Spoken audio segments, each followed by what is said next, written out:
예, 그럼 이번에는 각 뉴스들에 대해서 이것을 어떻게 해석하고 또 시장 영향력은 어떻게 반영을 하며 우리들은 투자 전략을 어떻게 세워야 될지 함께 고민하는 시간 갖도록 하겠습니다. 하이투자증권 투자솔루션 팀의 이동근 차장과 함께합니다. 어서 오십시오. 제일 큰 걸로는 계속 이야기가 나오고 있는 그 장단기 금리 차이 얘기해 보도록 하겠습니다. 아무래도 오늘 같은 경우에는 트럼프발 급이 다른 레벨의 협상 이 얘기가 나오면서 오르고 있긴 합니다만은 큰 대세 자체는 그렇게 변하지는 않고 있고 그 장단기 금리차가 2007년 이후로 가장 크게 또 벌어졌다라는 소식도 있었지 않습니까? 여기에 대해서는 앞으로의 현 시장 판단과 전망 어떻게 하십니까? 사실 이제 이미 매파 성향의 연준 위원들이 금리 동결을 주장을 하고 그리고 네. 이제 지난달에 아시다시피 잭슨 컨퍼런스에서 파월 연준 의장이 적극적인 금리 인하에 대해서 얘기를 안 했죠, 사실. 그러면서 사실 그때부터 사실 이 장단기 금리 역전이 어느 정도 좀 예상이 됐던 부분들이 있습니다, 사실. 그러니까 이 장단기 금리 역전이라는 건 사실 지금 그 자체만 놓고 보더라도 금융시장이 상당히 왜곡돼 있다는 거를 얘기를 해요. 사실 예. 경기 전망의 악화 얘기가 계속 나오면서 채권 시장으로 좀 이제 장기채에 대해서 좀 비이성적인 쏠림 현상들이 나타나고 있고요. 이거는 미국뿐만이 아니라 지금 글로벌 어떤 공통적인 현상들이 나타나고 있어요. 그러니까 네. 이게 지금 미국의 10년물, 30년물 얘기를 하고 있는데 다른 나라도 사실 굉장히 긴 채권들에 대한 이 예. 금리가 지금 좀 비정상적으로 지금 좀 낮아지고 있는 이런 상황입니다. 사실 이런 단초에는 역시 중국이 좀 이제 강경한 입장을 취하면서 이 무역 전쟁이 좀 장기화되고 있는 부분. 물론 이제 다시 이제 지금 좀 약간 이제 중국이 좀 약간 한 발 물러서는 스탠스를 취하고 있고 네. 미국도 약간 화답하는 모양이 나오면서 좀 이제 어느 정도 이제 극한 상황은 좀 이제 피한 것이 아니냐라는 얘기도 나오고 있습니다만은 결국 이러한 리스크가 아직까지 남아있는 상황에서 이러한 리스크를 최소화하기 위해서는 결국은 연준의 어떤 적극적인 통화 완화 정책이 좀 필요하지 않겠는가. 역시 이게 답인 것 같아요. 지금 예. 연준이 어떤 이제 정책을 쓰느냐. 결국 오늘 이제 우리 금통위는 금리를 동결을 했습니다만은 9월 이제 연준의 이제 금리 결정이 어떻게 되느냐. 지금 시장에서는 이제 공공연하게 50bp 인하해야 된다는 얘기가 나오고 있거든요. 사실은 이제 웬만한 지금 연준의 조치 가지고는 시장이 만족을 안 할 거로 보여지고 결국 이런 인하폭에 좀 주목을 해야 될 것 같고요. 다만 이 장단기 금리 역전이 나타나고 있어서 이제 이것 때문에 이제 경기 침체가 우려가 된다 이런 얘기가 있지만은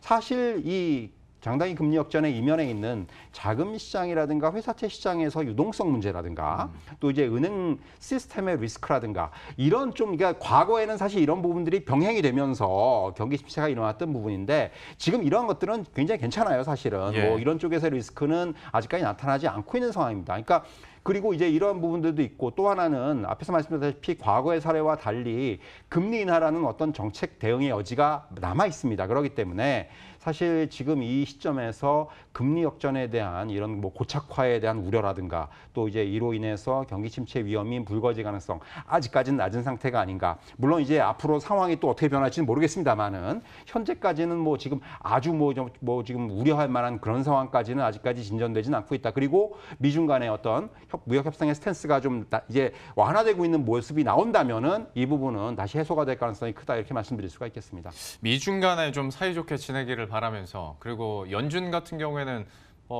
인하 가능성이 지금 패드워치에서도 99% 넘어왔고 50bp도 지금 50%가 넘어간 상황이라 어떤 스탠스로 얼마나 적극성을 보여줄지도 한번 보도록 하겠습니다. 이번엔 약간 식을 옮겨서 저도 요즘에 뉴스들이나 심각성은 좀 많이 있는 것 같은데 오히려 얘기는 덜 하게 되는 것 같아서 유럽 쪽이지 않습니까? 이탈리아도 지금 난리긴 하고 영국 쪽에서도 노딜 브렉시트로 이제 수순 계속 가고 있는데 여기도 지금 자본이 굉장히 많습니다.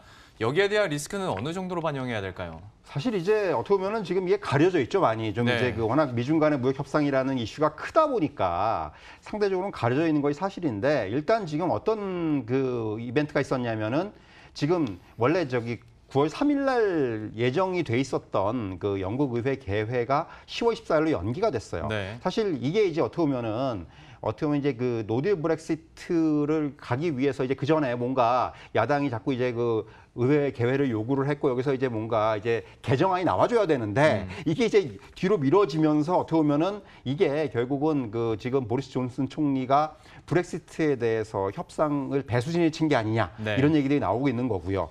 사실 뭐 이미 보리스 존슨 총리가 됐을 때부터 이 뭔가 행보가 이 노딜 브렉시트를 염두에 둔 그런 행보가 그렇죠. 진행이 됐죠, 사실은. 그러면서 지금 이렇게 계속해서 극한 상황으로 몰고 가는 것이 결국은 이후에 지금 재협상을 촉구하는 데 있어서 협상력을 높이고 또 이제 정말 만약에 재협상이 실패한다면 우리는 뭐 노딜 브렉시트 하겠다 이런 스탠스로 지금 보여져요, 결국은. 그렇기 때문에 사실 결국 이게 현실화될 가능성도 이제 높아졌고 이미 뭐 글로벌 아이비들도 이런 그 현실화 전망을 상당히 높여놓은 상황이고 그 결국은 이런 그 리스크는 그 점점 갈수록 이제 그 시간이 가까워질수록 이런 그 리스크는 높아지지 않겠는가 이렇게 말씀드릴 수가 있겠고요.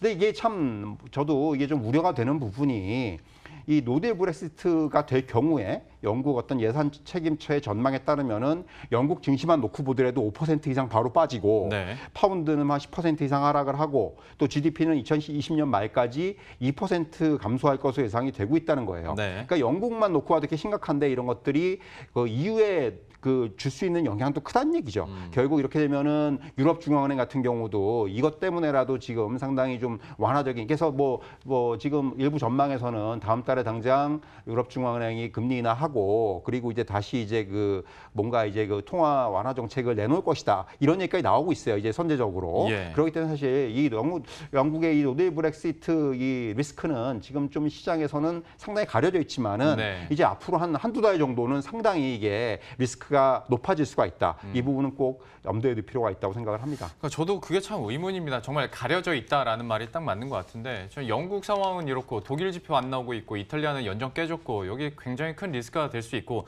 우리가 그걸 경험했던 바가 있기 때문에 좀 불안한 건데 지금으로서는 어쨌거나 당장 악재로는 잘 얘기가 안 되는 것 같습니다. 이 부분 저희들은 계속 관심 있게 지켜보도록 하겠고요.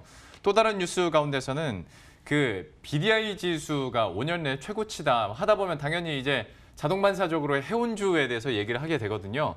그리고 해운주에 대해서도 여쭤보겠지만 이것 때문에 조선주가 또 한 번 쿠션으로 수혜를 받아갈 수 있다라는 얘기까지 나옵니다. 여기에 대해서는 뉴스 어떻게 읽고 계세요?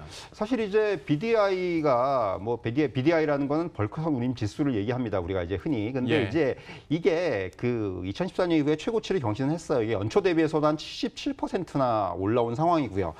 이게 이제 상승 요인의 뭐 몇 가지 작용을 하지만은 상승 요인 첫 번째로 꼽을 수 있는 거는 선박 공급의 영향도 존재를 하고요. 그리고 무엇보다도 하반기에 원자재 수요가 호조를 보이고 있다는 부분이 좀 더 크게 작용을 하고 있다 이렇게 말씀드릴 수가 있겠습니다. 철광석 물동량의 증가라든가 또 중국이라든가 인도 같은 나라들의 석탄 수입량 증가 그리고 중국의 남미산 곡물 수요 확보. 그러니까 중국이 이제 미국 쪽에서 수입을 안 하니까 네. 남미 쪽에 있는 곡물에 대한 수입이 늘어나고 있다는 부분이에요. 그렇죠. 사실 이런 것들이 어떻게 보면은 BDI에는 굉장히 긍정적으로 작용을 하고 있고 그리고 또 이제 그 공급적인 측면에서 보면은 4분기부터 이제 그 아시겠지만 IMO 황산화물 규제로 인해서 운임 상승 가능성이 높아요. 그러다 보니까 일부 화주들의 선제적인 원자재 수요도 좀 발생을 하고 있다. 이렇게 말씀드릴 수가 있겠고요. 말씀하신 대로 이제 조선업종에도 좀 이제 그 간접적으로 상당히 좀 이제 호재로 작용할 수가 있는 부분, 하반기에 좀 이제 영향을 줄 수가 있는 부분이고 이렇게 이제 하반기에 원자재 수요가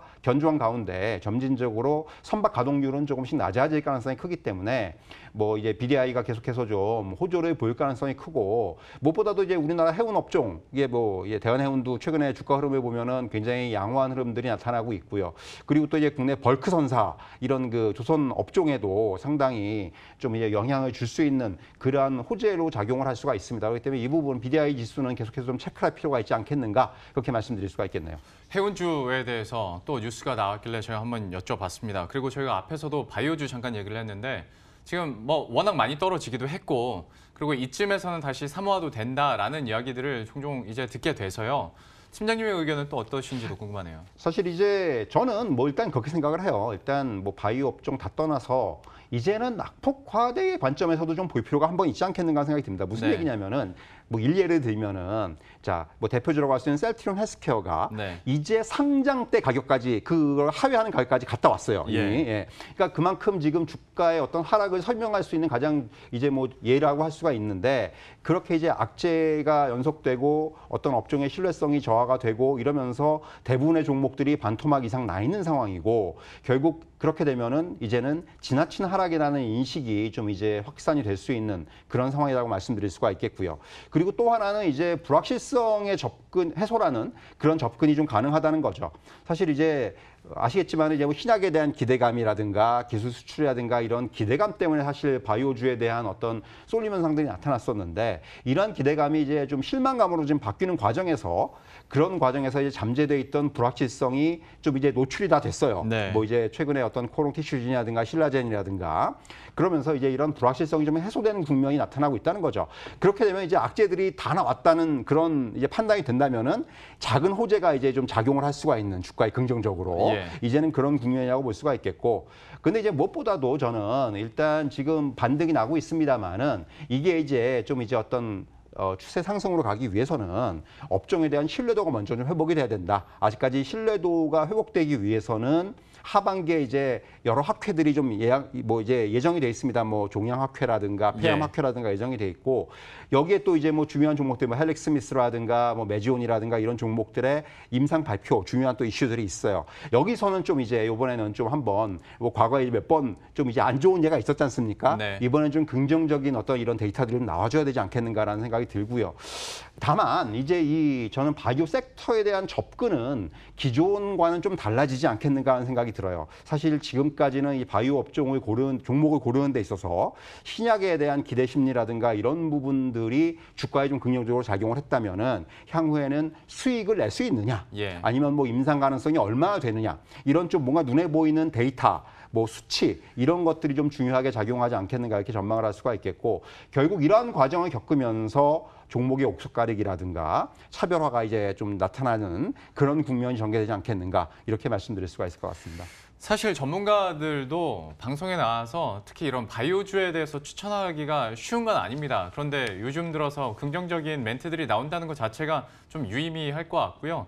실적이 받쳐주고 앞으로 그리고 신약에 대한 기대감이 있는 종목들에 대해서는 좀 관심 있게 저희들도 계속 보도록 하겠습니다.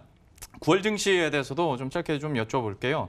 업종군이나 뭐 투자 전략 측면에서 어떤 뷰 갖고 계십니까? 사실 이제 그나마 오늘 좀 시장이 강하게 올라줌으로 인해서 조금 이제 다시 굉장히 안 좋았던 미중 간의 무역 갈등에서 촉발된 이러한 최악의 상황에선 조금씩 벗어나지 않겠는가라는 그런 좀 기대감을 한번 가져보고요. 다만 워낙 지금 악재들이 아직까지는 쌓여 있는 상황이고 불확실성이 확대되어 있는 상황이기 때문에 이런 부분들이 해결되기까지는 시간이 좀 필요하다 이렇게 말씀드릴 수가 있겠고 그렇기 때문에 시장의 어떤 높은 변동성은 당분간은 좀 이어지지 않겠는가 이렇게 저는 전망을 하고 있습니다. 그리고 무엇보다도 이제 낙폭과대라는 측면에서 먼저 접근을 해야 될 것 같아요. 그렇기 때문에 이제 상대적으로 이제 종목 위주 시장과 상관성이 덜한 이런 종목들 위주의 접근이 필요하다고 말씀드릴 수가 있겠는데 펀더멘털 대비해서 좀 과도하게 하락을 했거나 성장 잠재력을 가진 종목 중심의 대응을 좀 지속할 필요가 있다고 말씀드릴 수가 있겠고 뭐 5G라든가 뭐 핀테크 전자결제 같은 플랫폼 관련주 그리고 최근에 좀 부각되고 있는 건강기능식품 관련주라든가 이런 쪽에 대해서 저는 좀 관심을 지속할 필요가 있다 이렇게 정리해 드릴 수 있을 것 같습니다. 9월 증시 전략에 대해서 함께 들어봤습니다. 하이투자증권 투자솔루션팀의 이동근 차장과 함께했습니다. 오늘 말씀 고맙습니다.